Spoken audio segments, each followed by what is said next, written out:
हाँ जी, तो dear student, chapter number 1 का जो पार्ट 2 है वो मैं लेकर के आता हूँ। पार्ट 2 में हालांकि इस चैप्टर को कंप्लीट नहीं कर पाऊंगा, तीसरा पार्ट इसका और डालना पड़ेगा, थोड़ा समय का अभाव है। क्लियर बात? तो आइए, लास्ट टाइम पे मैं भूल करके गया था तुमसे कि विद्युत क्षेत्र रेखाओं से अपन शुरू करेंगे, ठीक है ना। तो बात करते हैं अपन विद्युत क्षेत्र रेखाएं, या फिर इनको कहा जाता है विद्युत बल रेखाएं, विद्युत क्षेत्र रेखाएं या विद्युत बल रेखाएं, ठीक है। तो देखो होता है क्या, सुनना। कोई भी जो आवेश हमारे पास होता है उसके चारों तरफ विद्युत क्षेत्र होता है, ये अपने को पता है, ठीक है ना। विद्युत क्षेत्र होता तो है, पर वो विद्युत क्षेत्र क्या नहीं होता है बेटा, नजर नहीं आता है, ठीक है। तो इस न दिखने वाली विद्युत क्षेत्र होता है पर दिखता नहीं है, तो विद्युत क्षेत्र का होना और न दिखना, ये न दिखने वाली बात एक साइंटिस्ट को खटक गई जिसका नाम है माइकल फेराडे। और उस साइंटिस्ट माइकल फेराडे ने फीलिंग के बेसिस पे, फील कौन करेगा, चार्ज, तो चार्ज को फील करवा करवा के उस चीज का फोटो इसने बनाया जो दिखती नहीं है। क्लियर बात? तो अदृश्य जो विद्युत क्षेत्र होता है, कौन सा विद्युत क्षेत्र, अदृश्य विद्युत क्षेत्र, ठीक है। इस अदृश्य विद्युत क्षेत्र का कागज पर चित्रात्मक निरूपण करने के लिए, चित्रात्मक निरूपण करने के लिए साइंटिस्ट माइकल फेराडे ने विद्युत क्षेत्र रेखाओं की अवधारणाएं दी, और जो कुछ फोटो उन्होंने कागज पे बनाए थे उनके बारे में अपन बातचीत करते हैं, ठीक है ना। जैसे देखो, तो सबसे पहले अपन बात करें, अगर धनात्मक आवेश है, बिंदुवत धनात्मक आवेश, तो इसकी वजह से बल रेखाएं कैसी बनेगी। तो हमें पता है धनात्मक आवेश से धनात्मक आवेश का विद्युत क्षेत्र कैसा होता है, धनात्मक आवेश से दूर होता है। तो जो विद्युत बल रेखाएं इसकी बनाएगी वो किस तरह से, ऐसे धनात्मक आवेश से वो उत्पन्न होती है और इस तरीके से अनंत तक जाती है। धनात्मक आवेश से उत्पन्न होती है और इस तरीके से कहां तक जाती है बेटा, अनंत तक, ठीक है। तो ये बिंदुवत धनात्मक आवेश के कारण बल रेखाएं बनाएगी। इसी तरीके से जो धनात्मक से निकल करके कहां जा रही है, अनंत तक। ध्यान रखना, विद्युत क्षेत्र रेखाएं धनात्मक आवेश से हमेशा निकलेगी, धनात्मक आवेश से उनका उद्भव होगा, ओरिजिनेट होगी। क्लियर बात? फिर ऋणात्मक आवेश के लिए किस तरीके से, जैसे एक बिंदुवत ऋणात्मक आवेश आ जाए, तो बिंदुवत ऋणात्मक आवेश के लिए बल रेखाएं कैसी बनी, ये अनंत से चल के आती है और ऋणात्मक आवेश पे आकर के क्या हो जाती है बेटा, समाप्त हो जाती है। अनंत से चल के आती है और ऋणात्मक आवेश पे आकर के समाप्त हो जाती है। क्लियर बात? कोई दिक्कत? ठीक। नेक्स्ट देखो, अगर अपन बात करें एक प्लस और दूसरा माइनस है, ठीक है ना, तो एक प्लस है और दूसरा कैसे अपने पास माइनस है, तो इसकी वजह से क्षेत्र रेखाएं कैसी बनेगी, तो इसकी वजह से क्षेत्र रेखाएं बनेगी प्लस से चल करके कहां समाप्त हो जाएगी, माइनस पे। प्लस से चल करके कहां समाप्त हो जाएगी, ऐसे माइनस पे, प्लस से निकलेगी और ऐसे घूम करके आकर के माइनस पे क्या हो जाएगी, समाप्त। प्लस से निकलेगी और ऐसे घूम के आकर के माइनस पे क्या हो जाएगी बेटा, समाप्त। समझ में आती बात? अच्छा, अगर दोनों प्लस प्लस हो तो दोनों प्लस प्लस हैं और बराबर परिमाण के हैं, तो हमें एक चीज पता है, बिल्कुल बीच वाले बिंदु पे विद्युत क्षेत्र का मान शून्य होगा, मतलब जो क्षेत्र रेखाएं हैं वो इस पॉइंट पे नहीं आएगी। तो इसकी वजह से जो क्षेत्र रेखाएं हैं वो कुछ इस तरीके की प्राप्त होती है, धनात्मक आवेश से निकलेगी, ठीक है ना। ऐसे धनात्मक आवेश से क्या करेगी, बल रेखाएं निकलेगी। ये बिंदु दो समान प्रकृति के धनात्मक आवेशों के कारण बनाई गई बल रेखाएं हैं। क्लियर बात? ऐसे अगर दोनों ऋणात्मक हो और परिमाण में भी समान हो, एक माइनस और दूसरा माइनस, तो सेम इसमें भी बीच वाले पॉइंट पे विद्युत क्षेत्र क्या होगा, शून्य।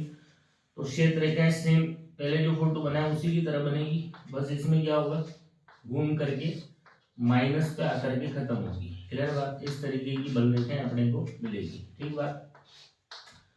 अब देखो, ये जो विद्युत क्षेत्र रेखाएं हैं, कौन सी रेखाएं हैं, विद्युत क्षेत्र रेखाएं, ठीक। इस तरीके से फोटोज अपने पास जो है वो बनेंगी। कोई दिक्कत? अरे क्लियर है क्या बात? ठीक।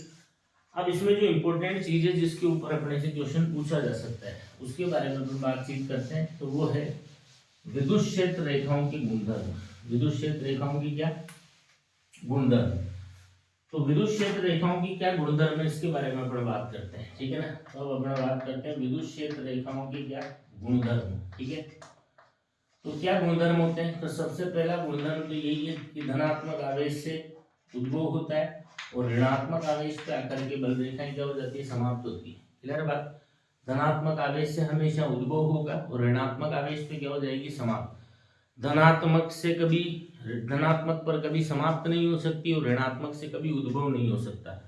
बल रेखाओं के इस गुणधर्म के आधार पे आप ये बता सकते हैं कि जो बल रेखाएं बना करके दी है उसमें जो आवेश है उसकी प्रकृति कैसी है। क्लियर बात। तो अगर बल रेखाओं का उद्भव हो रहा है तो धनात्मक आवेश है, और बल रेखाएं किसी पॉइंट पे टर्मिनेट हो रही है, किसी पॉइंट पे खत्म हो रही है, समाप्त हो रही है, तो इसका मतलब है उस पॉइंट पर ऋणात्मक आवेश रखा हुआ है। जैसे एक क्वेश्चन अगर यहाँ मैं पूछूं कि यहाँ पे कोई आवेश रखा हुआ है, ठीक है, और इससे बल रेखाएं कुछ इस तरीके से बनी हुई है, और हम आपसे प्रश्न किया जाए कि बताओ ये जो बिंदु, कुछ भी नाम दे दो ए, इस बिंदु ए पे किस प्रकृति का आवेश रखा है, तो हम कहेंगे क्योंकि यहाँ से बल रेखाएं उद्भव हो रही है, और उद्भव कहाँ से होता है, धनात्मक आवेश से, तो इसका मतलब है बिंदु ए पर कौन सा आवेश रखा हुआ है, धनात्मक। वहीं पे अगर मान लो कोई बिंदु बी है और बल रेखाएं इस बिंदु पे आकर के अगर समाप्त हो रही है, क्या हो रही है, इस बिंदु पे आकर के अगर इस तरीके से समाप्त हो रही है, और आपसे पूछा जाए बताओ बिंदु बी पे जो आवेश रखा है उसकी प्रकृति क्या है,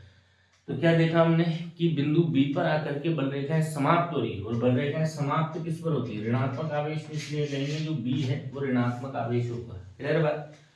तो ये पहला गुणधर्म था विद्युत क्षेत्र रेखाओं का, जिसके आधार पर हम ये बता सकते हैं कि आवेश की प्रकृति कैसी है। ठीक है ना। अच्छा, जैसे एक और लें अपन, मान लो एक पॉइंट है पी, एक पॉइंट है क्यू, बल रेखाएं पी से क्यू से निकल के कहाँ जा रही है, क्यू से निकल के पी पे जाकर के मान लो समाप्त हो रही है, क्यू से निकल रही है और क्यू से निकल करके पी पे जाकर के क्या हो रही है, समाप्त हो रही है। क्लियर बात। अब आपसे पूछा गया कि बताओ ये जो क्यू और पी है, इन पे कौन कौन सा आवेश रखा हुआ है, ये पूछा गया। तो बोलो, बल रेखाएं क्यू से निकल रही है, तो क्यू से निकल रही है इसका मतलब क्यू पे धनात्मक आवेश रखा है, और पी पे जाके समाप्त हो रही है इसका मतलब पी पे ऋणात्मक आवेश रखा है। समझ में आती बात। तो क्या ध्यान रखना है अपने को, बल रेखाएं धनात्मक आवेश से हमेशा निकलेगी और ऋणात्मक आवेश पे समाप्त होगी। तो जिस जगह से बल रेखाएं निकल रही है इसका मतलब वहां धनात्मक आवेश रखा है, और जहां पे वो टर्मिनेट हो रही है, समाप्त हो रही है, इसका मतलब वहां ऋणात्मक आवेश रखा है। क्लियर बात। चलो भाई, तो ये तो विद्युत क्षेत्र रेखाओं का पहला गुणधर्म अपने पास हो गया। ठीक, दूसरा गुणधर्म क्या है, ठीक है ना। तो दूसरा गुणधर्म ये ध्यान से समझना, जैसे अगर एकल धनात्मक आवेश है, क्लियर बात, तो इससे बल रेखा क्या होगी, यहाँ से निकलेगी, बोलो, और कहाँ तक जाएगी, तो ये अनंत तक जाएगी, बीच में टूटेगी नहीं। ऋणात्मक है तो ऋणात्मक में कहाँ से आएगी, अनंत से आएगी, और यहाँ आकर के समाप्त होगी। और दूसरी चीज, यहाँ से लौट करके वापस नहीं जाएगी, ये भी अनंत से लौट करके वापस नहीं आएगी। ठीक, अगर एक प्लस है और दूसरा माइनस है तो क्षेत्र रेखा क्या होगी, प्लस से निकल के माइनस पे जाके खत्म हो जाएगी, वो लौट करके वापस नहीं आएगी। क्लियर है। तो देखो, कोई चीज ए से चले बी पे जाए, ए से जाके बी से वापस लौट के आए, तो हम बोलते हैं ये बंद वक्र है। कौन सा वक्र है। पर अगर कोई चीज ए से निकले और बी पे जाकर के खत्म हो जाए, लौट करके न आए, तो हम बोलेंगे कैसा वक्र है, खुला वक्र है। तो क्षेत्र रेखाओं में आप क्या देख रहे हैं, धनात्मक से निकली और या तो अनंत पे जाके खत्म होगी या फिर माइनस पे खत्म होगी। समझ आती बात। और लौट करके वापस से नहीं आती है और बीच में टूटती भी नहीं है। इसका मतलब विद्युत क्षेत्र रेखा जो है वो कैसा वक्र है बेटा, सतत एवं खुला वक्र है, सतत एवं खुला वक्र है। ठीक है ना। और खुला वक्र होना इस बात का सबूत है कि जो विद्युत स्थिर विद्युत क्षेत्र होता है ये संरक्षी बल क्षेत्र होता है। खुला वक्र होना किस बात का किस बात के बारे में बताता है अपने को, तो विद्युत क्षेत्र रेखाओं का खुला वक्र होना ये इस बात का सबूत है कि जो विद्युत स्थिर विद्युत क्षेत्र होता है वो कैसा क्षेत्र होता है, संरक्षी क्षेत्र होता है। समझ में आती है यहाँ तक बात। तो कितने गुणधर्म हो गए, दो। पहले गुणधर्म क्या था, धनात्मक से निकलना है और ऋणात्मक पर समाप्त होना है। धनात्मक पे कभी समाप्त नहीं होना है और ऋणात्मक से कभी उद्भव नहीं होना है। क्लियर है बात। तीसरी बात करें पर तीसरा गुणधर्म, तो तीसरा गुणधर्म है कि अगर अपने को कोई विद्युत क्षेत्र रेखा दे दी जाए तो, और मान लो इस पे कुछ पॉइंट्स ले लिए अपन ने ए बी, तो इसकी किसी बिंदु पे अगर मैं स्पर्श रेखा बनाता हूँ तो ये बनाई गई स्पर्श रेखा उस बिंदु पर क्या करती है, परिणामी विद्युत क्षेत्र की दिशा को प्रदर्शित करती है। क्लियर बात। क्या बोला अपन ने कि विद्युत क्षेत्र रेखा के किसी बिंदु पर बनाई गई स्पर्श रेखा उस स्थान पर परिणामी विद्युत क्षेत्र की दिशा को प्रदर्शित करती है। क्लियर है बात। नेक्स्ट इसके बाद फोर्थ गुणधर्म जो आता है, ठीक है ना, वो फोर्थ गुणधर्म क्या है कि दो क्षेत्र रेखाएं कभी भी एक दूसरे को काटती नहीं है। दो क्षेत्र रेखाएं कभी भी एक दूसरे को काटती नहीं है। क्यों नहीं काटती है? तो इसलिए नहीं काटती क्योंकि अगर इन्होंने एक दूसरे को काटा तो जो कटान बिंदु है उस पर दो स्पर्श रेखाएं बनाई जा सकती है, जो कि एक ही बिंदु पर विद्युत क्षेत्र की दो दिशाओं को, एक ही बिंदु पर परिणामी विद्युत क्षेत्र की दो दिशाओं को प्रदर्शित करेगी, और एक बिंदु पर परिणामी विद्युत क्षेत्र की दो दिशाओं का होना संभव नहीं है। इसलिए दो क्षेत्र रेखाएं कभी भी एक दूसरे को काटती नहीं है, नॉट पॉसिबल, ये एक दूसरे को काटेगी नहीं। क्लियर बात? फिफ्थ गुणधर्म आता है कि जिस जगह पे विद्युत क्षेत्र रेखाओं की सघनता अधिक है, सघनता अधिक का मतलब विद्युत क्षेत्र रेखाएं जहां पर पास पास है, क्लियर बात, इसका मतलब है वहां पर जो विद्युत क्षेत्र है आपका वो कैसा होगा, प्रबल प्रबल होगा, और जहां पर विद्युत क्षेत्र रेखाएं विरल है, विरल होने का मतलब दूर दूर है, ठीक है, वहां पे जो विद्युत क्षेत्र होगा आपका वो कैसा होगा, दुर्बल होगा। क्लियर है? जिसे एग्जांपल से समझे अपन, मान लो इस तरीके से विद्युत क्षेत्र रेखाएं बना करके दी गई, ठीक है ना, तो देखो यहाँ पे विद्युत क्षेत्र रेखा पास पास है, इसका मतलब यहाँ विद्युत क्षेत्र की तीव्रता ज्यादा है, और यहाँ पे दूर दूर है, इसका मतलब यहाँ पे विद्युत क्षेत्र की तीव्रता क्या है, कम है। तो विद्युत क्षेत्र रेखाओं के बीच में जो गैप होता है इसके आधार पर हम ये बता सकते हैं कहाँ विद्युत क्षेत्र प्रबल है और कहाँ दुर्बल है। जहाँ सघनता ज्यादा है, जहाँ पास पास है वहां पे तीव्रता ज्यादा है, और जहां पर दूर विरल है, दूर दूर है, वहां पे। क्लियर है बात? अब इसके ऊपर जो क्वेश्चंस हमारे पास बन सकते हैं वो क्या क्या है, तो सिंपल है, देखो इधर जैसे यहाँ पे तीन एग्जांपल्स अपन ले, मान लो अपने को इस तरीके से एक क्षेत्र रेखा, एक फोटो तो ये बना के दे दिया, दूसरा फोटो मान लो अपने को ऐसा बना के दे दिया, ठीक है, और तीसरा जो फोटो है वो अपने को इस तरीके से बना करके दे दिया, ठीक है। अब इसमें कुछ पॉइंट्स दे दिए, जैसे यहाँ दे दिया पॉइंट ए, यहाँ बी, यहाँ पे ये पॉइंट ए, यहाँ पे ये बी, यहाँ पे ये पॉइंट ए, और यहाँ पे ये बी। क्लियर बात? और आपसे क्या पूछा गया कि बताओ ए और बी पे विद्युत क्षेत्र जो है उसमें क्या रिलेशन है, ठीक है। तो देखो ए पे क्षेत्र रेखाएं कैसी बेटा, ए पर क्षेत्र रेखाएं हैं पास पास, और अगर ए पे क्षेत्र रेखाएं पास पास है और बी पे क्षेत्र रेखाएं कैसी है बेटा, दूर दूर, तो ए पे क्षेत्र रेखाएं पास पास है, इसका मतलब ए पे विद्युत क्षेत्र की तीव्रता ज्यादा है और बी पे दूर दूर है, इसलिए बी पे विद्युत क्षेत्र की तीव्रता क्या है, कम है। ठीक इसी तरीके से इस फोटो में ए पे जो क्षेत्र रेखाएं हैं वो कैसी है, दूर दूर है, और बी पे जो क्षेत्र रेखाएं ये कैसी है, पास पास है। तो ए पे विद्युत क्षेत्र इस बार कम होगा इस फोटो के अंदर, और बी पर प्रबल होगा, ठीक है। यहाँ पे देखो ए और बी पे ये क्षेत्र रेखाओं के बीच में ए पर जितना गैप है बी पर भी इतना ही है, इसलिए हम कहेंगे ए और बी पे विद्युत क्षेत्र की तीव्रता जो है वो बराबर है। आई होप इस तरह के क्वेश्चन अगर आएंगे तो अपन कर सकते हैं, ठीक है। चलो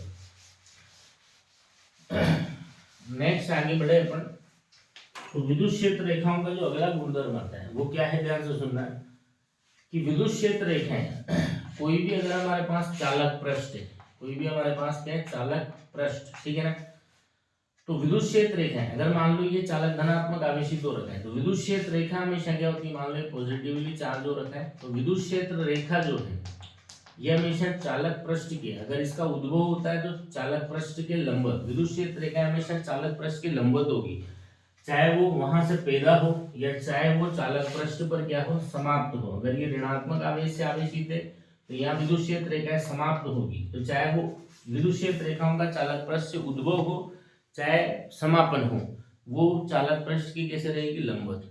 क्लियर है बात? तो अगली प्रॉपर्टी क्या है कि जो विद्युत क्षेत्र रेखाएं हैं, क्या है, जो विद्युत क्षेत्र रेखाएं, ये जो विद्युत क्षेत्र रेखाएं हैं ये चालक पृष्ठ के हमेशा क्या होती है, लंबवत। चालक पृष्ठ की हमेशा क्या रहेगी, लंबवत।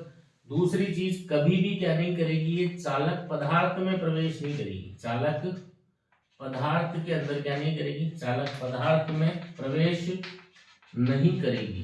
क्लियर बात? अब चालक पदार्थ में प्रवेश क्यों नहीं करेगी, क्योंकि चालक के अंदर परिणामी विद्युत क्षेत्र जो है वो शून्य होता है, और इसके पीछे वजह है चालक को मुक्त इलेक्ट्रॉनों का वरदान होता है, तो वो अपने मुक्त इलेक्ट्रॉनों को चला करके चालक के अंदर परिणामी विद्युत क्षेत्र को क्या कर देता है, शून्य। तो क्या ध्यान रखेंगे, विद्युत क्षेत्र रेखाएं चालक पृष्ठ के लंबवत होती है और कभी भी चालक पदार्थ में प्रवेश नहीं करती है, ठीक भाई। चलो नेक्स्ट इसके बाद अगले गुणधर्म की अगर अपन बात करें, ठीक है, तो अगला गुणधर्म क्या है, देखो ध्यान से समझना, कोई भी Q आवेश है तो इससे कितनी बल रेखाएं बनेगी, तो मैं कहूंगा इससे बल रेखाएं बहुत अधिक संख्या में बनेगी, बहुत अधिक संख्या में, ठीक है ना। आगे अपन गॉस लॉ पढ़ेंगे तो वहां पे देखेंगे कि Q आवेश से संबद्ध विद्युत क्षेत्र रेखाओं की संख्या होती है Q बाई एप्सिलॉन नॉट, ये रट भी लेना। Q आवेश से संबद्ध विद्युत क्षेत्र रेखाओं की संख्या कितनी होती है Q बाई एप्सिलॉन नॉट, जो कि एक बहुत बड़ा नंबर है, वेरी लार्ज, ठीक है ना, बहुत बड़ा नंबर है। इतनी सारी क्षेत्र रेखाएं हम नहीं बना सकते, क्लियर बात।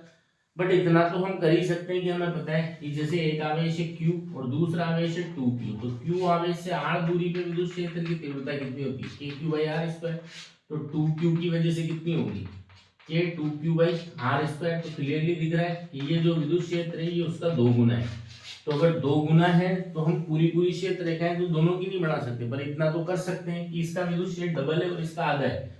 तो इसके लिए अगर मैं 4 बल रेखाएं बनाता हूं तो इसके लिए कितनी बनाऊं 8। तो यहां से अगला गुणधर्म अपने को पता लगता है कि जो विद्युत क्षेत्र रेखाओं की संख्या है, विद्युत क्षेत्र रेखाओं की संख्या, वो विद्युत क्षेत्र रेखाओं की संख्या आवेश के परिमाण की क्या होती है समानुपाती, आवेश के परिमाण की क्या होती है समानुपाती, समझ में आती बात। विद्युत क्षेत्र रेखाओं की संख्या क्या होती है बेटा, आवेश के परिमाण की क्या होती है समानुपाती होती है, ठीक है ना। तो Q के लिए 2 बनाओ, तो 2Q के लिए 4 बनाओ, तो 3Q के लिए 6 बनाओ, समझ में आ रही बात, 4Q के लिए 8 बनाओ, ठीक है। चलो भाई नेक्स्ट, इसके बाद अगली प्रॉपर्टी आती है, देखो ध्यान से देखना, अपन ने जब विपरीत प्रकृति के आवेशों के लिए क्षेत्र रेखाएं बनाई थी, देखो अगर ये दोनों अलग अलग होंगे, मतलब दोनों का आपस में कोई इंटरेक्शन नहीं होगा, तो क्षेत्र रेखाएं कुछ इस तरीके से बनती है, ठीक है ना, सीधी सीधी, ठीक।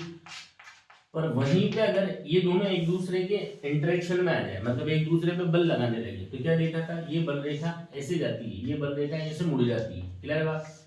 तो क्या देखने को मिल रहा है कि अगर जैसे मान लो यहाँ प्लस रखा हुआ है, ठीक है, तो क्षेत्र रेखा ऐसे सीधी है, इधर माइनस रखा हुआ है, क्लियर बात, तो क्षेत्र रेखा एकदम सीधी ऐसे अंदर आ रही है। अब ये दोनों एक दूसरे के इंटरेक्शन में नहीं है, एक दूसरे पे बल नहीं लगा रहे, पर दोनों को अगर मैं पास में लेके आता हूँ तो बल रेखाएं क्या होगी, ऐसे मुड़ गई। अब आगे क्या विचार है इनका, यूं, तो ये लंबाई के समांतर क्या करती है, विपरीत प्रकृति के आवेशों के कारण बनी बल रेखाएं लंबाई के समांतर सिकुड़ने का प्रयास करती है, और इनका सिकुड़ना और इन दोनों का पास आना, बोलो पास आना क्या होता है, आकर्षण। तो विपरीत प्रकृति के आवेशों के लिए बनी जो क्षेत्र रेखाएं होती है वो लंबाई के समांतर सिकुड़ने का प्रयास करती है, जो इस बात की पुष्टि करता है कि विपरीत प्रकृति के आवेशों के मध्य क्या होता है, आकर्षण होता है, क्लियर बात। ठीक इसी तरीके से समान प्रकृति के आवेशों के लिए जो क्षेत्र रेखाएं बन रही है वो लंबाई के लंबवत क्या करने की कोशिश करती है, फैलने की कोशिश करती है, लंबाई के लंबवत फैलने की कोशिश करती है, क्लियर बात। जिससे पता चलता है कि समान प्रकृति के आवेशों में प्रतिकर्षण होता है, समान प्रकृति के आवेशों में क्या होता है, प्रतिकर्षण, ठीक है। तो एक बार वापस से मैं रिपीट कर देता हूँ, विद्युत क्षेत्र रेखाओं के गुणधर्म क्या क्या है। सबसे पहला गुणधर्म है अपने पास क्या, कि धनात्मक से निकलना है, माइनस पे खत्म होना है। दूसरा गुणधर्म है सतत और खुला वक्र है। तीसरा गुणधर्म है स्पर्श रेखा बनाओगे तो जिस पॉइंट पर स्पर्श रेखा बनाओगे उस पॉइंट पर परिणामी विद्युत क्षेत्र की दिशा पता लग जाएगी।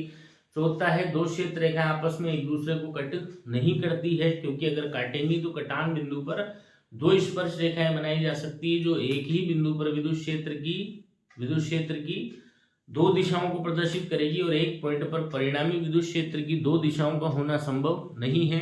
इसलिए दो क्षेत्र रेखाएं कभी भी एक दूसरे को कट नहीं करती है। चालक पृष्ठ के हमेशा लंबवत बनाना है और चालक पदार्थ में प्रवेश नहीं करवाना है। जहां पे विद्युत क्षेत्र रेखाओं की सघनता ज्यादा है, जहां विद्युत क्षेत्र रेखाएं पास पास है, उनके बीच का सेपरेशन कम है, उनके बीच की जो दूरियां है वो कम है, वहां तीव्रता ज्यादा होगी। और जहां पे विद्युत क्षेत्र रेखाएं विरल होगी, दूर दूर होगी, उनके बीच का गैप ज्यादा होगा, वहां पर विद्युत क्षेत्र दुर्बल होगा। समझ में आती बात। नेक्स्ट उसके बाद हमने और दूसरी चीज, विद्युत क्षेत्र रेखाओं के बीच का गैप अगर चेंज नहीं होता है तो फिर विद्युत क्षेत्र की जो तीव्रता है, उसकी जो प्रबलता है, उसमें न कमी आती है न वृद्धि होती है, ठीक है। नेक्स्ट उसके बाद का, विपरीत प्रकृति के आवेशों के लिए जो बल रेखाएं बनती है वो लंबाई के समांतर सिकुड़ने का प्रयास करती है, जिससे पता लगता है कि विपरीत प्रकृति के आवेशों में आकर्षण होता है। समान प्रकृति के आवेशों के कारण बनी बल रेखाएं लंबाई के लंबवत फैलने का प्रयास करती है, जिससे पता लगता है समान प्रकृति के आवेश एक दूसरे को प्रतिकर्षित करते हैं। किसी भी Q आवेश से संबद्ध विद्युत क्षेत्र रेखाओं की संख्या Q बाई एप्सिलॉन नॉट होती है, जो कि एक बहुत बड़ा नंबर है।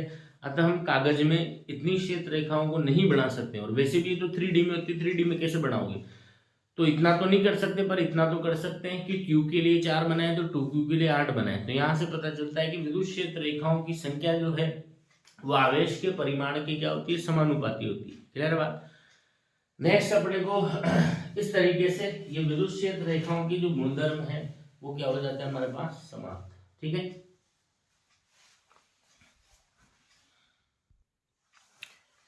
देखो यहीं पे एक बात और करें अपन कि समरूप और असमरूप विद्युत क्षेत्र क्या होता है। जैसे बात करते हैं समरूप विद्युत क्षेत्र, ठीक है ना, और एक होता है हमारे पास असमरूप विद्युत क्षेत्र, असमरूप विद्युत क्षेत्र। तो समरूप विद्युत क्षेत्र क्या होता है, समरूप या एक समान विद्युत क्षेत्र भी इसको कह सकते हैं, समरूप विद्युत क्षेत्र या एक समान विद्युत क्षेत्र, और असमरूप को क्या भी कह सकते हैं अपन, असमान विद्युत क्षेत्र। क्लियर बात। तो समरूप विद्युत क्षेत्र क्या होता है, ऐसा विद्युत क्षेत्र जिसकी हर जगह वैल्यू भी कांस्टेंट रहे, वैल्यू भी नियत रहे, और डायरेक्शन भी क्या रहे, कांस्टेंट रहे, ना तो वैल्यू बदले ना डायरेक्शन बदले, ठीक है ना। और ऐसा विद्युत क्षेत्र जिसकी वैल्यू या फिर डायरेक्शन, ठीक है ना, वैल्यू या डायरेक्शन या फिर दोनों अलग अलग जगहों पे अलग अलग मिले, कांस्टेंट न हो, तो इस तरह के विद्युत क्षेत्र को असमरूप विद्युत क्षेत्र कहते हैं। समरूप विद्युत क्षेत्र को इस तरीके से सरल रेखीय समांतर क्षेत्र रेखाओं के द्वारा रिप्रेजेंट किया जाता है। और इस फोटो के अलावा जो भी फोटो बने होंगे, चाहे वो फोटो इस तरह का हो जाए, चाहे वो फोटो इस तरह का हो जाए, चाहे वो फोटो इस तरह का हो जाए, ये सब असमरूप विद्युत क्षेत्र है। ये सब विद्युत क्षेत्र है असमरूप। इस तरीके का जो रिप्रेजेंटेशन है वो समरूप विद्युत क्षेत्र है, बाकी इसके अलावा जो भी है वो सब क्या है, असमरूप। ठीक बात। चलो, तो ये कंप्लीट हो जाता है बेटा तुम्हारा विद्युत क्षेत्र रेखाएं। क्या कंप्लीट हो जाती है, विद्युत क्षेत्र रेखाएं। कोई दिक्कत यहाँ तक, ठीक है ना। चलो अब नेक्स्ट एक टॉपिक और इसके अंदर अपन पढ़ लेते हैं जिसका नाम है विद्युत द्विध्रुव। क्या नाम है, एक टॉपिक और पढ़ते हैं जिसका नाम है हमारे पास विद्युत द्विध्रुव। ठीक है ना। क्या होता है विद्युत द्विध्रुव, इंग्लिश में बोलते हैं इसको अपन इलेक्ट्रिक डाइपोल। क्या बोलते हैं, इलेक्ट्रिक डाइपोल। तो क्या होता है विद्युत द्विध्रुव, ध्यान से समझना, ये कोई बड़ी बात नहीं है, ये दो बिंदुवत आवेशों का निकाय होता है। क्या होता है, दो बिंदुवत आवेशों का निकाय होता है। दो बिंदुवत आवेशों का क्या है, निकाय है। इसमें दोनों बिंदुवत आवेश जो है इनकी क्या स्पेशलिटी है कि ये जो दोनों बिंदुवत आवेश है ये परिमाण में समान होते हैं। दोनों बिंदुवत आवेश परिमाण में कैसे होंगे, समान, और इनकी प्रकृति जो है वो कैसे होती है, विपरीत। ठीक है, और इन दोनों आवेशों के मध्य की जो दूरी है, ठीक है, वो काफी कम होती है, अत्यल्प होती है, अत्यल्प होती है। मतलब दो बिंदुवत आवेश जो परिमाण में समान है, प्रकृति में विपरीत है, एक दूसरे के बहुत नजदीक रखे हुए, ठीक।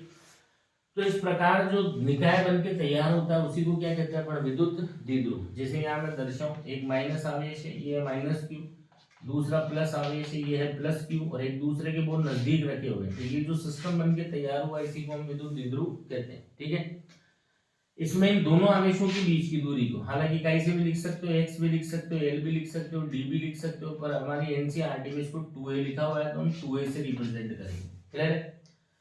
इन दोनों आवेशों को मिलाने वाली जो रेखा है, इस रेखा को बोलते हैं बेटा द्विध्रुव की अक्षीय रेखा। दोनों आवेशों को मिलाने वाली रेखा को क्या बोलते हैं, द्विध्रुव की अक्षीय रेखा। ठीक है, और इस पे जो बिंदु होंगे उन्हें कहा जाता है अक्षीय बिंदु, या इसकी जो स्थितियां हैं उन स्थितियों को बोलते हैं अनुदैर्ध्य स्थितियां। इसी अक्षीय रेखा का जो लंबवर्धक होता है इसको बोलते हैं अपन विषुवतीय रेखा या निरक्षीय रेखा। कौन सी रेखा, विषुवतीय रेखा, या फिर इसको कहा जाता है द्विध्रुव की निरक्षीय रेखा। विषुवतीय रेखा, या फिर क्या बोलते हैं इसे, द्विध्रुव की कौन सी रेखा, निरक्षीय रेखा। क्लियर बात। हाँ जी, तो फटाफट बोलो मेरे साथ, क्या होता है विद्युत द्विध्रुव, दो बिंदुवत आवेशों का निकाय है जो परिमाण में समान है, प्रकृति में विपरीत है, एक दूसरे के बहुत नजदीक रखे हुए हैं। तो इस प्रकार जो निकाय बन करके तैयार होता है उसी को विद्युत द्विध्रुव कहते हैं। दोनों आवेशों को मिलाने वाली रेखा को अक्षीय रेखा, और उस अक्षीय रेखा का जो लंबवर्धक है उसको बोलते हैं अपन निरक्षीय रेखा या विषुवतीय रेखा। ठीक बात। और दोनों आवेशों के बीच की दूरी को हम कैसे रिप्रेजेंट करेंगे बेटा, 2a से हम रिप्रेजेंट करेंगे। हालांकि कहीं से भी रिप्रेजेंट कर सकते हो, ये जो दोनों आवेशों के बीच की दूरी है इसको द्विध्रुव की लंबाई भी कहते हैं। क्या भी कहते हैं इसको? द्विध्रुव की लंबाई। ठीक है ना। दूसरी बात, जैसे हमारे पास एक द्विध्रुव है, ठीक है ना, एक आदर्श द्विध्रुव के लिए क्या बात कही गई है? आदर्श द्विध्रुव मतलब एक अच्छा द्विध्रुव किसे कहा जाएगा? तो एक आदर्श द्विध्रुव उसे कहा गया है जिसका आवेश तो हो बहुत बड़ा, मतलब चार्ज तो टेंस टू इन्फिनिटी, और दोनों आवेशों के बीच की जो दूरी है वो होनी चाहिए बहुत कम, मतलब टेंस टू जीरो। तो इस प्रकार का जो बिंदुवत आवेशों का जो सिस्टम होगा उसको आदर्श द्विध्रुव कहा गया है। ठीक बात। अब देखो अगली चीज आती है, द्विध्रुव के लिए अगली चीज आती है हमारे पास विद्युत द्विध्रुव आघूर्ण। क्या आता है बेटा? विद्युत द्विध्रुव। अच्छा एक चीज और देखो, अगर मैं तुमसे कहूँ ये द्विध्रुव है, ये माइनस क्यू और ये प्लस क्यू, अगर मैं कहूँ तुमसे ये जो द्विध्रुव है इसका नेट चार्ज बताओ, तो नेट चार्ज कैसे निकालेंगे? दोनों को जोड़ो, माइनस क्यू प्लस क्यू कितना आ गया? तो किसी भी विद्युत द्विध्रुव का जो परिणामी आवेश होता है वो शून्य होता है। क्लियर है। अगली चीज आती है हमारे पास विद्युत द्विध्रुव आघूर्ण। विद्युत द्विध्रुव आघूर्ण, ठीक है ना, इसको रिप्रेजेंट करते हैं अपन पी वेक्टर से। तो विद्युत द्विध्रुव आघूर्ण क्या होता है, ध्यान से सुनो। तो ये मान लो ये इस तरीके से हमारे पास विद्युत द्विध्रुव है, ये माइनस क्यू, ये प्लस क्यू, और ये जो दूरियां हैं ये है 2 है। तो विद्युत द्विध्रुव आघूर्ण होता है किसी भी एक आवेश का परिमाण और दोनों आवेशों के बीच की जो दूरी है उसका जो गुणनफल है उसी को हम क्या बोलते हैं? विद्युत द्विध्रुव आघूर्ण। ठीक है। अगर इसका क्या लिखे अपन? मात्रक। इसका मात्रक क्या होगा? आवेश गुणा दूरी, मतलब कूलम्ब इनटू मीटर। ये इसका कौन सा मात्रक है? ऐसा ही मात्रक। और एक इसका स्पेशल मात्रक भी है, स्पेशल यूनिट, जो कि केमिस्ट्री में यूज में लेते हैं, वो होती है डिबाई। क्या होती है? डिबाई। ध्यान रखना, एक क्वेश्चन पूछा जा सकता है कि डिबाई किस भौतिक राशि का मात्रक है। ठीक है। और एक डिबाई के अंदर कितना कूलम्ब इनटू मीटर होता है? तो एक डिबाई के अंदर होता है 3.33 into 10 to the power -30 coulomb into metre. आती के बाद ध्यान रखना, एक क्वेश्चन पूछा जा सकता है कि डिबाई किस भौतिक राशि का मात्रक है? तो डिबाई विद्युत द्विध्रुव आघूर्ण का मात्रक है। उसका उस भौतिक राशि के ऐसा ही मात्रक से क्या संबंध है? तो एक डिबाई के अंदर 3.33 into 10 to the power -30 coulomb into metre होता है। ठीक है ना। नेक्स्ट यही पे अगर लिखना चाहे इसकी विमा, विद्युत द्विध्रुव आघूर्ण की क्या लिखे अपन? विमा।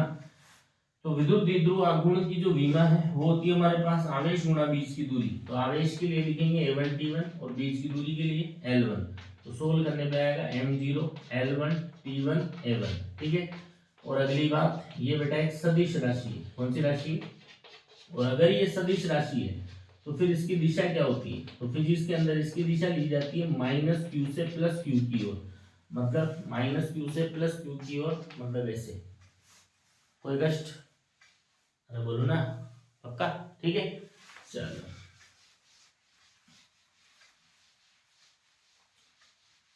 अब देखो इसके बाद दो डेरिवेशन जो इसमें बताया गया है कि इस चैप्टर में से 3 नंबर का क्वेश्चन आएगा। ठीक है।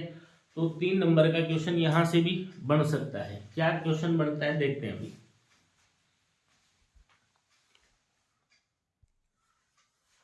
देखो तो जो 3 नंबर का क्वेश्चन यहां से बन सकता है उसको वो टॉपिक है हमारे पास विद्युत द्विध्रुव के कारण। विद्युत द्विध्रुव के कारण, विद्युत द्विध्रुव के कारण अक्षीय रेखा पर, विद्युत द्विध्रुव के कारण अक्षीय रेखा पर विद्युत क्षेत्र, अक्षीय रेखा पर विद्युत क्षेत्र की गणना। ठीक है ना। मतलब जो विद्युत द्विध्रुव है उसकी वजह से अक्षीय रेखा पर विद्युत क्षेत्र जो है वो अपने को बताना है। तो देखना है इधर, मान लो ये हमारे पास विद्युत द्विध्रुव, ठीक है, इसका ये माइनस क्यू आवेश है जो मान लो पॉइंट ए पर रखा हुआ है। ठीक है ना। और इससे 2a दूरी पर, कितनी दूरी पर? एक प्लस क्यू आवेश है, मान लो एक प्लस क्यू आवेश का रखा हुआ है बिंदु बी पर। और आपसे क्या कहा गया सुनना, ये इसकी अक्षीय रेखा है। कौन सी रेखा? ये अक्षीय रेखा। ठीक है ना। इस अक्षीय रेखा पे मान लो यहाँ एक पॉइंट है डी। आपसे कहा कि इस पॉइंट डी पर क्या करो, परिणामी विद्युत क्षेत्र जो है वो निकाल करके बताओ। ठीक है। इस बिंदु डी के बारे में कहा गया। अच्छा ये जो द्विध्रुव है इसका द्विध्रुव आघूर्ण हमारे पास P, जिसकी दिशा होती है माइनस क्यू से प्लस क्यू। ये जो पॉइंट डी है, इस पॉइंट डी के बारे में बताया गया कि ये जो पॉइंट डी है ये द्विध्रुव के मध्य बिंदु सी से, अच्छा अगर ये सी अगर मध्य बिंदु है तो इसका मतलब ए से सी तक की दूरी कितनी होगी, स्मॉल है, और सी से बी तक की दूरी भी कितनी होगी, स्मॉल है। तो बिंदु डी के बारे में कहा गया कि जो बिंदु डी है ये द्विध्रुव के मध्य बिंदु सी से कितनी दूरी पर, स्मॉल आर दूरी पर, कितनी दूरी पर है, क्लियर है। आपको कहा गया इस जगह पे परिणामी विद्युत क्षेत्र जो है वो बताइए, तो तुम्हें कुछ नहीं करना, घबराने की आवश्यकता नहीं है। द्विध्रुव की वजह से जब भी कभी भी कहीं पर भी कुछ भी निकालना हो तो एक स्टेटमेंट आपको बोलना है कि द्विध्रुव कोई बड़ी बात थोड़ी है, दो बिंदुओं आवेशों का निकाय ही तो है। तो द्विध्रुव की वजह से जब भी कभी भी कहीं भी कुछ भी कैलकुलेट करना हो तो आप उन दोनों बिंदुवत आवेशों की वजह से अलग अलग कैलकुलेट करें और फिर योग करें। जिस राशि की गणना तुम कर रहे हो अगर वो सदिश है तो सदिश योग करो, और जिस राशि की तुम गणना कर रहे हो वो अगर अदिश है तो बीजगणितीय योग करो। समझ में आती बात। तो यहाँ पे अगर मेरे को क्या करना है, विद्युत क्षेत्र निकालना है, तो मैं क्या करूंगा, दोनों बिंदुवत आवेशों की वजह से अलग अलग निकालूंगा फिर जोड़ दूंगा। तो बताओ माइनस क्या बोलता है, माइनस विद्युत क्षेत्र के लिए बोलता है मेरी ओर, माइनस विद्युत क्षेत्र किधर होता है, माइनस की ओर, क्लियर है।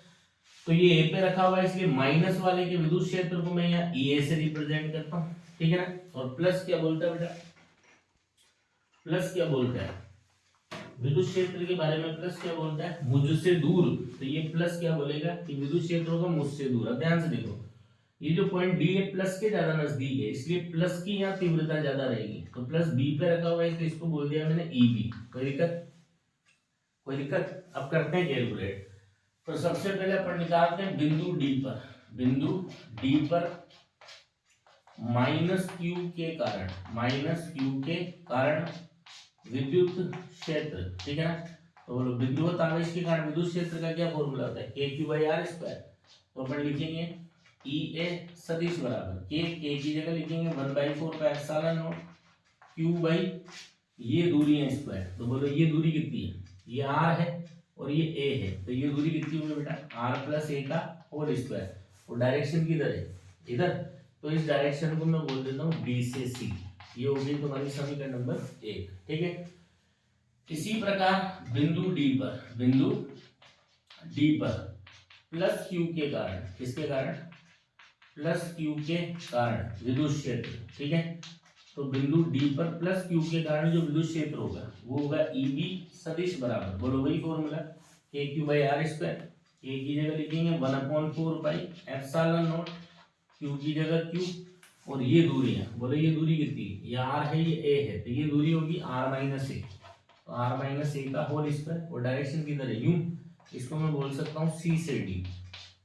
ये हो गई समीकरण नंबर 2, क्लियर है।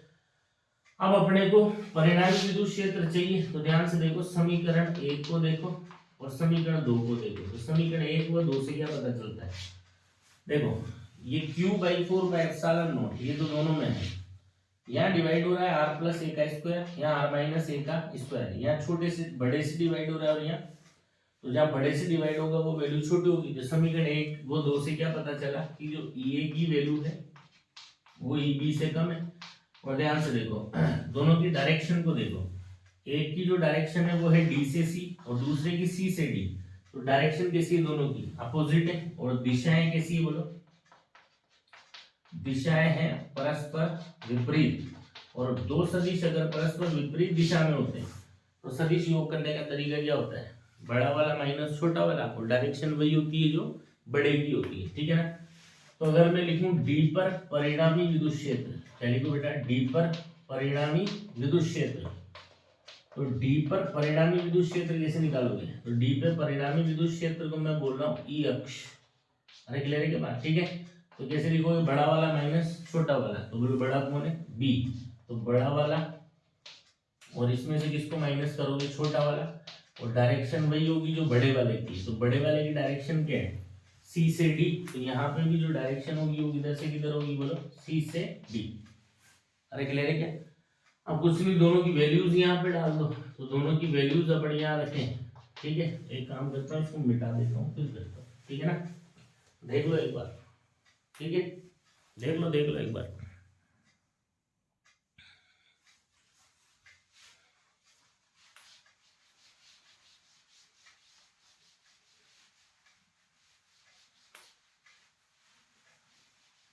देखो अब उसमें अपन वैल्यू डालें तो जो बिंदु डी पे जो परिणाम विद्युत क्षेत्र है जिसको मैं ई अक्ष बोल रहा हूँ, क्या होगा बोलो, E B minus E A, E B minus E A. तो ई बी की वैल्यू कितनी थी बोलो, 1/4 pi epsilon naught Q upon R minus A का whole square minus E A की वैल्यू कितनी 1/4 pi epsilon naught Q upon R plus A का whole square, और डायरेक्शन किधर से किधर की, सी से डी। अब इसको सिंप्लीफाई करते हैं, q/4 पाई एप्सिलॉन नॉट दोनों में, तो दोनों में से कॉमन ले लेते हैं, तो ये q/4 पाई एप्सिलॉन नॉट तो कहाँ गया बेटा बाहर, अंदर क्या बचा 1/r माइनस ए का square minus 1/r plus A का स्क्वायर, ठीक है। और डायरेक्शन चल रही है हमारी किधर से किधर, सी से डी। इसको सोल्व करने के लिए यहाँ पे अपन एलसीएम ले, तो एलसीएम में आ जाएगा दोनों का गुणनफल r माइनस ए का होल स्क्वायर और r प्लस ए का होल स्क्वायर, ये इधर आ जाएगा और ये, तो ये हो गया r प्लस ए का square minus r minus A का स्क्वायर, और डायरेक्शन किधर से किधर है, सी से डी।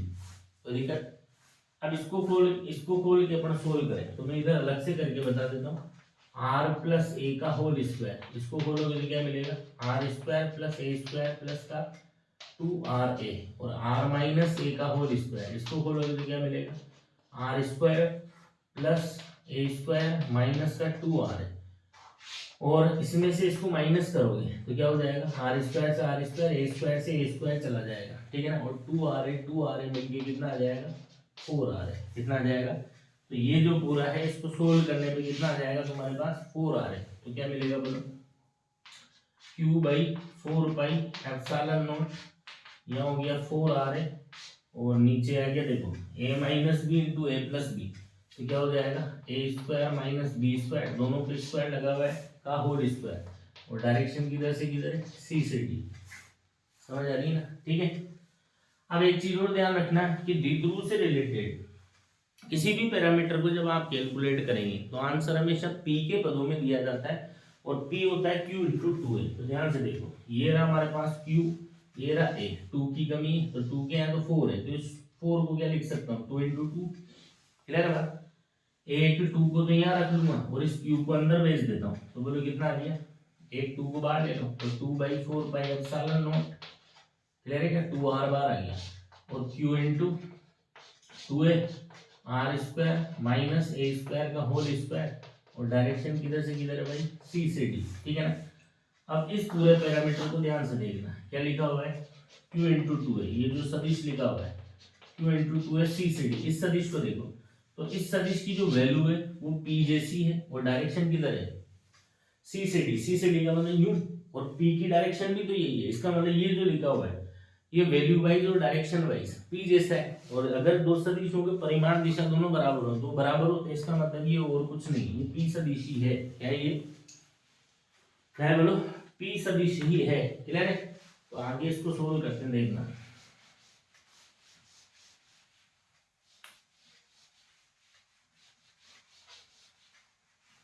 तो आगे इसको सोल्व करने पे क्या मिला, तो अपने को मिला ई अक्ष बराबर क्या आया 2r/4 पाई एप्सिलॉन नॉट, और उस पूरे को लिख दिया अपन ने p सदिश, और नीचे क्या था r square minus A square का होल स्क्वायर, क्लियर।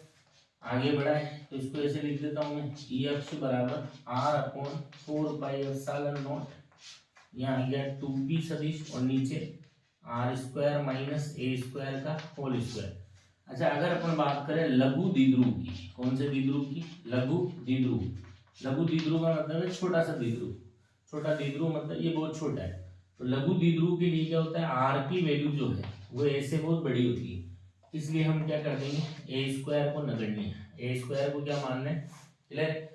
तो ए स्क्वायर को नगण्य मानेंगे, मतलब इसके आर स्क्वायर में से घटने से कोई फर्क नहीं पड़ेगा, तो आर स्क्वायर का स्क्वायर आर की पावर क्या हो जाएगी 4, तो आपको मिलेगा ई अक्ष सदिश बराबर, बोलो कितना, r/4 pi epsilon not 2p सदिश, और नीचे कितना है ये r की पावर 4, इससे घटेगा तो यहाँ पावर 3 बचेगी, तो आंसर कितना है, ई अक्ष बराबर 1/4 पाई एप्सिलॉन नॉट 2p सदिश और अपॉन में क्या आ गया बेटा r3 अपॉन में क्या आ गया है ना।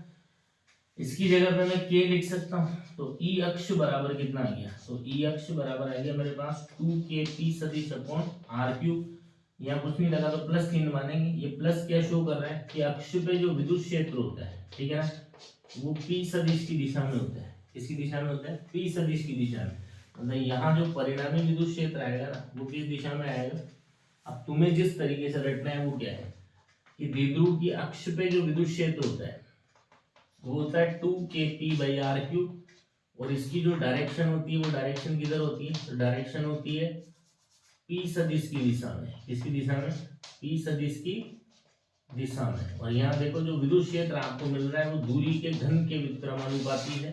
तो अगर दूरी और तीव्रता के मध्य वक्र बनाया जाए तो वो इस तरीके से मिलेगा, न इधर छूना न इधर छूना, दोनों तरफ छूने की क्या करनी है भाई, कोशिश। अरे क्लियर है क्या। तो ये इस 3 नंबर का क्वेश्चन यहाँ से बन सकता है। तो इसको डेरिवेशन को आप क्या कर रहे हैं, कंप्लीट करके रखें, प्रिपेयर करके रखें, कोई दिक्कत, ठीक है। चलो भाई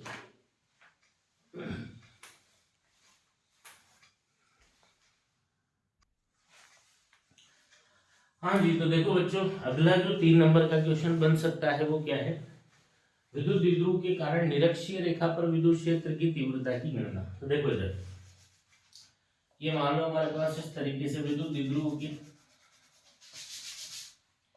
ये हो गया, इसका पॉइंट ए पे रखा हुआ है -q और यहां से कितनी दूरी पर 2a दूरी पर पॉइंट बी पर रखा हुआ है कौन, +q, ठीक है ना। इसका विद्युत द्विध्रुव आघूर्ण है p जिसकी दिशा होती है -q से +q। ये हो गई इसका मध्य बिंदु और ये हो गई निरक्षीय रेखा। कौन सी रेखा, ये है निरक्षीय रेखा, ये 90 डिग्री। अपने कुछ मध्य बिंदु सी से, अच्छा सी अगर मध्य बिंदु है तो ये दूरी a होगी और ये दूरी भी कितनी होगी a। तो मध्य बिंदु सी से r दूरी पर मान लो यहाँ पे कोई पॉइंट है हमारे पास d, इस पॉइंट d पर अपने को विद्युत क्षेत्र की तीव्रता की गणना करनी है। तो वापस वही बात, द्विध्रुव कोई बड़ी बात थोड़ी है, दो बिंदुवत आवेशों का निकाय ही तो है, तो दोनों के वजह से अलग अलग निकाल के जोड़ देंगे और क्या, ठीक है ना। तो मैं क्या करने वाला हूँ, माइनस की वजह से अलग निकालूंगा, प्लस की वजह से अलग निकालूंगा। मुझे पता है विद्युत क्षेत्र अलोंग दी लाइन ज्वाइनिंग होता है, तो सबसे पहले मैं इनको ज्वाइन कर देता हूँ, ठीक है। और इन दूरियों की मेरे को जरूरत पड़ेगी, तो मैं मान लेता हूँ कि माना ये वाली जो दूरी है ये x है, तो ये वाली दूरी भी कितनी होगी x, ये मैंने माना है। ये कोण माना मैंने थीटा है, जरूरत पड़ेगी इसलिए। तो बोलो बराबर भुजाओं के सामने कोण बराबर, तो ये भी कितना होगा थीटा, कोई दिक्कत, ठीक है। दोनों के जैसे अलग अलग निकालते हैं। तो बोलो माइनस क्या बोलेगा, मेरी ओर, तो माइनस की वजह से यहाँ विद्युत क्षेत्र होगा इस तरीके से। प्लस क्या बोलेगा, मुझसे दूर, तो प्लस की वजह से यहाँ विद्युत क्षेत्र होगा इस तरीके से। बोलो कोई दिक्कत, आइडिया है। अब दोनों की वैल्यूज लिख लेते हैं पहले पर, तो लिखते हैं -q के कारण, -q के कारण d पर विद्युत क्षेत्र, तो -q के कारण d पर विद्युत क्षेत्र कितना होगा, बोलो वही kq/, ये दूरी है स्क्वायर, इसको ये बोल रहे हैं अपन, k की जगह 1/4πε0 q और ये दूरी है स्क्वायर, तो ये दूरी कितनी मानी है अपन ने, क्लियर है। और डायरेक्शन की तरह यूं, इसको मैं बोल सकता हूँ d से a, क्या बोल दूं, ये हो गई तेरी समीकरण नंबर 1। अब इसी तरीके से किसकी वजह से निकालेगा, +q के कारण, +q के कारण d पर विद्युत क्षेत्र, तो +q के कारण निकाले अपन, बोलो। तो इसको मैं बोल रहा हूँ EB सदिश, तो +q के कारण कितना होगा, वही 1/4πε0 q अपॉन ये दूरी है स्क्वायर, तो ये दूरी भी कितनी है x और डायरेक्शन किधर यूं, यूं का मतलब इसको कहेंगे हम b से d। ये होगी इक्वेशन नंबर 2। अब ध्यान से देख भाई, समीकरण 1 को देख और 2 को देख। तो समीकरण 1 और 2 को देखने में क्या पता चल रहा है कि दोनों वैल्यू वाइज बराबर है, ठीक है ना। EA की जो वैल्यू है वो किसके बराबर है, EB के बराबर है। और ध्यान से देख इनकी डायरेक्शन कैसी है, डायरेक्शन कैसी है, कहानी नीचे पड़ेगी, अपोजिट नहीं, दिशाएं भिन्न भिन्न है। दिशाएं कैसी है, अपोजिट है क्या, ये अपोजिट होती है इसे, क्लियर है। दिशाएं कैसे हैं, दिशाएं हैं भिन्न भिन्न, अरे क्लियर है। इसलिए अगर यहाँ पे मेरे को परिणामी विद्युत क्षेत्र निकालना है तो मैं क्या करूंगा, ये जो ई और ई बी है, हालांकि करने के कई तरीके पर एनसीईआरटी में जो दिया हुआ है उस स्टाइल में करते हैं। तो परिणामी निकालने के लिए अपन क्या करेंगे, ई और ए बी, ई और ई बी दोनों को क्या करेंगे, घटकों में तोड़ेंगे, ए बी के समांतर और ए बी के लंबवत। तो देखिए थीटा, एकांतर कोण से ये थीटा, संगत कोण से ये थीटा, ठीक है। तो ई ए का इधर घटक लें तो थीटा से जो चिपकेगा कोस के साथ, तो ई ए का इधर घटक मिलेगा ई ए कोस थीटा, और ये नहीं चिपका तो ये जाएगा साथ साइन के साथ, ये होगा ई ए साइन थीटा। इसी तरीके से इसके घटक लेंगे तो ये थीटा से चिपक रहा है, ये आ जाएगा कोस के साथ, ये आ गया ई बी कोस थीटा, और ये नहीं चिपक रहा तो ये घटक आएगा साइन के साथ, E B sine theta. Clear है? अरे बोलो, अब ये दोनों घटक परिमाण में समान और दिशा में विपरीत है, इसलिए दोनों हो जाएंगे क्षमाक्षम, जबकि ये दोनों सेम डायरेक्शन में जुड़ जाएंगे। यह एक पॉइंट देता हूं मैं डी डैश, ठीक है। तो अगर मेरे को लिखना है डी पर परिणामी विद्युत क्षेत्र, डी पे क्या लिखना है, परिणामी विद्युत क्षेत्र, तो क्या कर दूं, उन दोनों को जोड़ दूं, तो इसको मैं बोल रहा हूँ बेटा ई निरक्ष, ठीक है। तो ई निरक्ष क्या होगा, उन दोनों को जोड़ दो, किसको, E A cos theta plus E B cos theta, और डायरेक्शन है न्यू, इस डायरेक्शन को बोल रहा हूं मैं डी से डी डैश, क्या बोल रहा है इसको, डी से डी डैश, ठीक है। चलो अब इसके अंदर क्या करना है, ई और ई बी की वैल्यू डालनी है, रखो। तो ई निरक्ष बराबर कितना आएगा, ई ए की जगह 1/4 pi epsilon naught Q by x square cos theta plus 1/4 pi epsilon naught Q by x square cos theta. Oh my God, same चीज क्या होगी, दो बार आ गई, तो जोड़ने से बढ़िया 2 से मल्टीप्लाई कर दो, तो ई निरक्ष कितना मिलेगा, इसको ऐसे लिख दूं 1/4 pi epsilon naught Q by x square 2 cos theta, direction क्या है, डी से डी डैश, डी से। अब एक चीज ध्यान से देख, ये जो थीटा था और जो एक्स था, ये दोनों तेरे माने थे, तो इनको क्या करना पड़ेगा, हटाना पड़ेगा। तो कैसे हटाएंगे, ध्यान से देखना।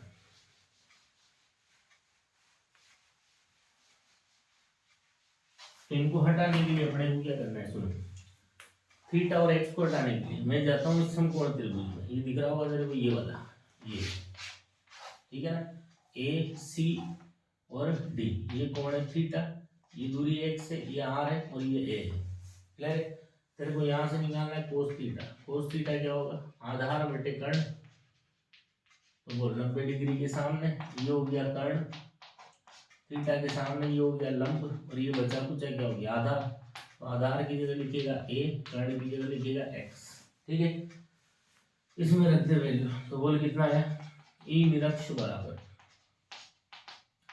1/4 pi epsilon naught Q by x square, और यहाँ कितना आ गया ए बाई एक्स, सही है ना।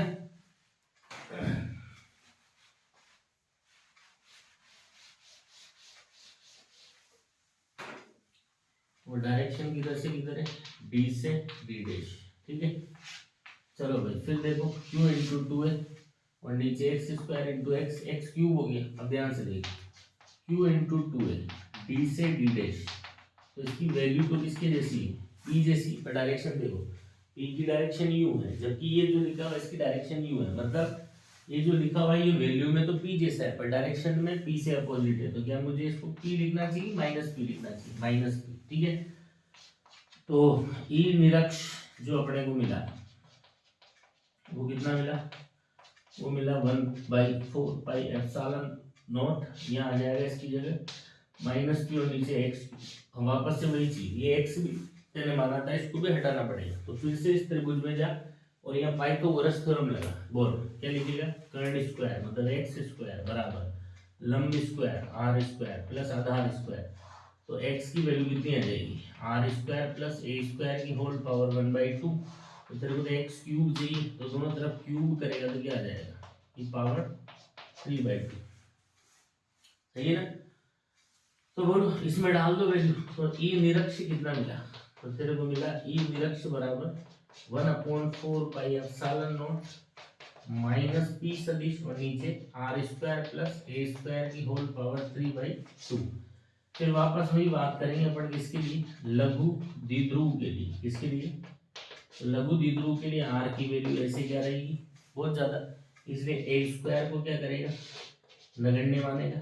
तो जैसे ही यहाँ पे ए स्क्वायर को नगण्य मानेगा तो आर स्क्वायर की पावर 3/2, 2 से 2 कटेगा तो आर क्यूब आ जाएगा। क्या आ जाएगा, ठीक है ना। चलो देखो,